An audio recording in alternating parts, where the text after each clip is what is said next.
আসসালামু আলাইকুম রহমতুল্লাহ।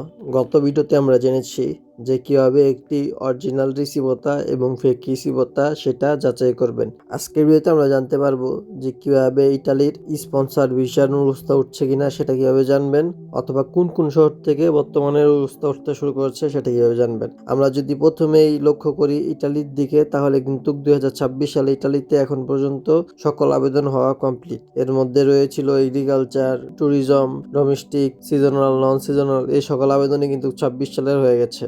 আবার আবেদন জমা পড়বে 2027 সালের জন্য। তো এই সময়ের মধ্যে কিন্তু এখন অনেকেই আবেদন করা শেষ করে ফেলেছে এবং কেউ কেউ এখন আবেদন করা শেষ করতে পারেনি। স্পন্সরের আবেদন হয়েছিল ফেব্রুয়ারি 16 তারিখে, যারা নুরুস্তা এখনো পর্যন্ত উঠা শুরু করেনি। অনেক দিন চলে গেল, এখনো পর্যন্ত কিসের জন্য নুরুস্তা ওঠা শুরু করেনি, এর পিছিয়ে কিছু কারণ রয়েছে।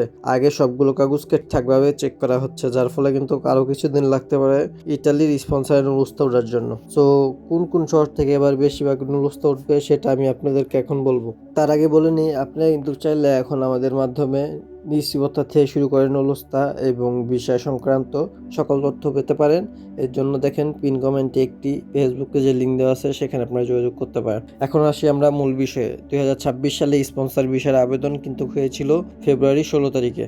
এখন এটা নুরুস্তা উঠবে কবে থেকে আমরা সেটা জানতে চাই। সো সেটা জানার জন্য আমাদের আরো কিছু দিনের মতন অপেক্ষা করতে হবে, কারণ এখনো কিন্তু ফেব্রুয়ারি মাসের 26 তারিখের স্পন্সর বিষয়ের কোনো নুরুস্তা ওঠার আমরা খবর পাইনি এবং কোনো দেশেরই এখন পর্যন্ত উঠে নেই। তবে ইটালিয়ান সরকার বা ইটালিয়ান মিনিস্ট্রি থেকে বলা হয়েছে যা 2-3 দিনের মধ্যেই কিছু কিছু নুরুস্তা উঠতে শুরু করবে।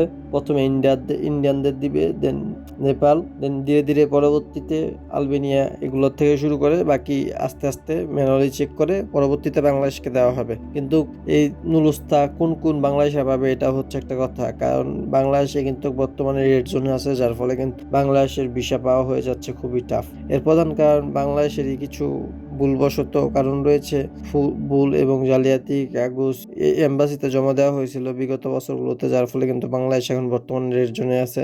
এছাড়াও আরো কিছু কারণ আছে, যার অন্যতম কারণ বলে দেখছে মানুষ যে ভুয়া কাগজপত্র জমা দেওয়া এম্বাসিতে, এটা কিন্তু ইটালিরা খুব খারাপ ভাবে দেখছে, যার ফলে কিন্তু বাংলাদেশিদের আর কিন্তু ওনারা নিতে চাচ্ছে না ইটালিতে, বা আবেদন জমা পড়লেও সেটা খুব কঠোরভাবে দেখা হচ্ছে। সো মূল বিষয় হচ্ছে গিয়ে 2026 সালে স্পন্সরের বিষয়ে এখন পর্যন্ত কোনো নুরুস্তা উঠেনি।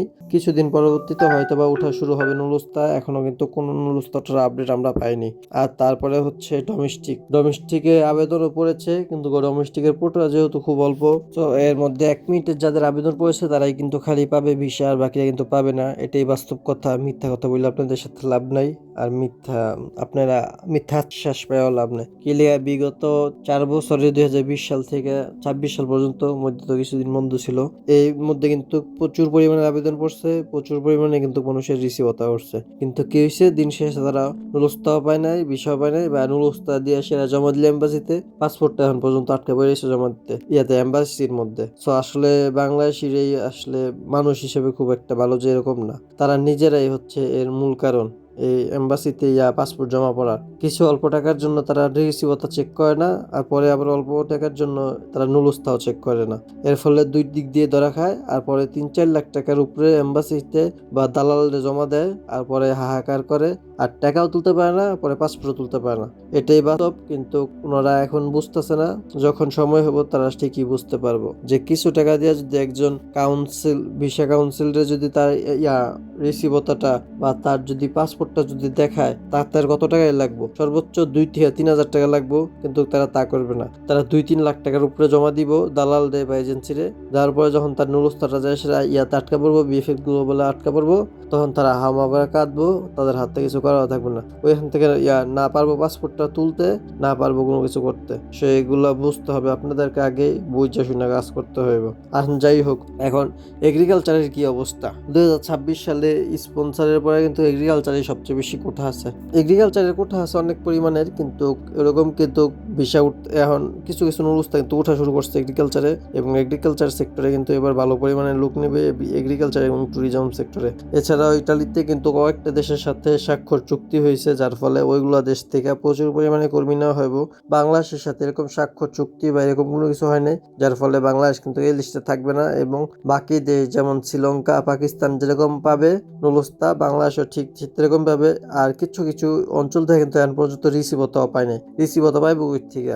রিসিভতা পাওয়ার জন্য তো আবেদন করতে হবে, আবেদন তো করে নাই, আবেদন করলে তো রিসিভতা পাইবো। সো বাঙালি হচ্ছে বুদাইয়ের জাতি, যা বুঝাইবেন তাই বুঝবো, এটি হচ্ছে বাস্তব কথা। এখন আপনারা যে বলতেছে যে আপনার জন্য আবেদন করছি রিসিভতা নুরুস্তা একসাথে দিব, আরে বেটা তুই নুরুস্তা তুই তো রিসিভতা দিতে পারতাছিস না, তুই নুরুস্তা কইতে দিবি? ঠিক মতো খোঁজ নিয়ে দেখবেন যে সে কিন্তু আসলে আপনার আবেদন করেই না, টাকা নিয়ে বয়ে রয়েছে, সামনের বছর যে আবেদন করবো এখন আপনাকে 6-9 বুঝ দিব এই বললেই চালাইবো। আপনারাও আছেন, আপনাদের টাকা আপনারা যা ভালো বুঝবেন তাই করবেন। আমার আপনাদেরকে সতর্ক করার কথা, যার ফলে আমি আপনাদেরকে সতর্ক করতেছি। এগ্রিকালচারে কিন্তু নুরুস্তা উঠতে শুরু করেছে, অনেক শহর থেকে কিন্তু উঠা এখন প্রায় শেষের দিকেও, যেমন হচ্ছে সালেরনো এই শহর থেকে কিন্তু নুরুস্তা উঠা শেষ, অল্প কিছু পরিমাণ বাকি রয়েছে, প্রায় 70-80% নুরুস্তা কিন্তু এই শহর থেকে উঠে গেছে। তারপরে হচ্ছে নেপলসে এখন পর্যন্ত কোনো খবর পাওয়া যায় না, নেপলসে কোনো রিসিভতা অনেক নেপলসে যেমন কোনো রিসিভতা এখন পর্যন্ত পায় নাই কেউ। এর কারণ কি? কারণ নেপলস থেকেও আবেদন করতে পারে নাই। নেপলস বিগত বছরগুলোতে যে পরিমাণ দুর্নীতি করছে, এরপরে ইটালি সরকাররা তাদেরকে আবেদন করতে দিবে না, যার ফলে কিন্তু এবছর নেপলসে যারা জমা দিয়েছিল তারা এখন পর্যন্ত রিসিভতা হাতে পায় নাই। মালিকরা বলতেছে যে রিসিভতা নুরুস্তা একসাথে দিব, যেটা আসলে পসিবল না। আবার অনেকে রিসিভতার জায়গায় 33 কেবির জায়গায় 300 কেবি 350 কেবি পর্যন্ত রিসিভতা পাইছে। এটা আসলে বড় বিষয় না, 350 আর 300 কেবি ছবি দেখলেই বোঝা যায়। আর যারা বেশি পাকনা আছে তাদের কিন্তু কোনো লাভ হইব না। মনে করেন আপনারা বেশি যারা পাকনা তারা কিন্তু দরাই খেয়ে যাবেন, সারা জীবন আবেদনই করবেন, মামার মাধ্যমে করেন বা কাকার মাধ্যমে করেন, আপনার আবেদনটা তো করা হয় না আসলে, এমনি আপনাকে একটা সলিম বুঝ দেওয়া হয় আর একটা ফেক রিসিভতা ধরা দেওয়া হয়, এটা দেখি আপনারা খুশি দেখেন। আর নুরুস্তানা উঠলে তার কিছু কইতে পারেন না, আপন লোক আর সেরা আম করে ইনবক্সে বকাবকি করেন। ভাই আম করে বকাবকি করে লাভ কি? আপনাকে আমরা বলছি যে আপনি রিসিভতা আমার পাঠায় দেখেন। আপনি বাংলাদেশ পৃথিবীতে কোনো জায়গায় সব জায়গায় কাজের মূল্য আছে, কোনো জায়গায় কাজ কোনো ফ্রিতে নেই। আপনি আসছেন কিসের জন্য ফ্রিতে? আপনি যে বেকার, আপনার মতন কি সকলে বেকার যে আপনার জন্য বসে রয়েছে আপনার রিসিভতা দেখার জন্য? আপনি কাগজ যদি দেখতে না পারেন আপনি যে দেখাবেন আপনার মামার যে আবেদন করেন আর এখানে এসে হাওয়া করেন, আপনার মামা আপনি ফ্রিতে আবেদন করে দিব, সবাই আপনার বাপ লাগে না যে ফ্রিতে দেখবো? আপনার সময়ের মূল্য আছে সবার। ভিডিও দেখেন, আপনারা ভিডিও দেখে যান ইনবক্সে নক দিতে, যারা টাকা ছাড়া রিসিভতা দেখতে যাবেন তারা দেখবেন না, কেলে ওইটা ভিসা কাউন্সিল, ওইটা আমার বাপেরই আনা যে আপনাদেরকে ফ্রিতে দেখে দিব। আপনাদেরকে ভাই ইতিমধ্যে কিন্তু অনেক পরিমাণে অনেকজনকে কিন্তু ফ্রিতে দেখা দেওয়া হয়েছে। তো ফ্রিতে দেখা দিলে যেটা হয় যে বিশ্বাস করতে চায় না, এজন্য আমি ওই যে দিয়ে দিছি আপনাদের ভিসা কাউন্সিলের নাম্বার দিয়েছি ইটালির। সো ওইটাতে আপনারা দেখবেন, ওইটাই আপনাদের জন্য ভালো হইব। আর ভাই আপনার বিষয়টা যদি রিসিভতাটা যদি ভাই ফেক হয়, আমার এই বইকে কি লাভ ইনবক্সে? আপনি আপনার দালালটা যে ধরেন, আপনার এজেন্সিরা যে ধরেন, আমার বকে লাভ আছে? আপনাদেরকে আমি ভালোর জন্য বলি যে আপনাদের ফেক রিসিভতা ফেক, আপনারা সমানে আমার বকাবকি শুরু করেন। আপনাদের জন্য কিন্তু আমি ভিডিও বানাই, আমার কিন্তু কোনো ঠেকা নাই ইটালিতে বসে আছে আপনাদের জন্য ভিডিও বানানো। আমার এই ভিডিও না বানালে এই ভিডিও থেকে আমার কি আইব? এই ভালো লাগে দেখে আপনাদের জন্য কিন্তু ভিডিওটা বানায়। এই ভিডিও বানায় আমার কোনো লাভ আছে? এই ভিডিও থেকে আমার কয় টাকা আসবো? কোনো আছে? আমার এই চ্যানেল তো মনিটাইজেশন নেই। আপনাদেরকে তথ্য জানাতে চাই বাংলাদেশি ভাই হিসাবে, যাতে বিপদে না পড়েন, এই জন্য আপনাদেরকে আমি কথাটা বলি। এখন আপনারা যদি সেটা ভুলভাবে নেন আর কমেন্টে এসে যদি ইনবক্সে এসে গালাগালি করেন, এটা কিন্তু ঠিক না ভাই। ভাই ইনবক্সে গালি দেওয়ার আগে একবার চিন্তা করবেন, আপনিও কিন্তু একজন মানুষের বাচ্চা, আমিও কিন্তু একজন মানুষের বাচ্চা। আপনি আমার কিসের জন্য গালি দিতে আছেন? আমি কি আপনার মিথ্যা কথা বলছি? আপনার রিসিভতাটা ফেক ভাই, আমি মাপ চাই আপনার কাছে, আমার জীবনে এগুলো কমু না। আপনার ইনফরমেশন দেওয়ার দরকার, আমি এটাই দিব। আপনার কেলে ইনফরমেশনটা দিই? আপনার এটালতে এসে রাস্তায় পড়ে থাকেন, এটা কেডা কইব? আপনার কথা কেউ কইব না, সবাই তো ভালো কথা কইব, ওই কাজী কাউসারের মতন দালালি করবো সবাই। আপনাকে আসলে ভালো করতে নাই, বুঝছেন ভাই? এটা আমার পাপ হয়েছে, আপনার মাপ চাই আপনার কাছে। এখন ভাই আমরা তো চাই না যে আপনারা বাংলাদেশি ভাই হিসাবে আমাদের এসে একটা রাস্তাতে এসে পড়ে থাকেন, এখানে রাস্তাতে ঘুমান, এটি তো আমরা চাই না।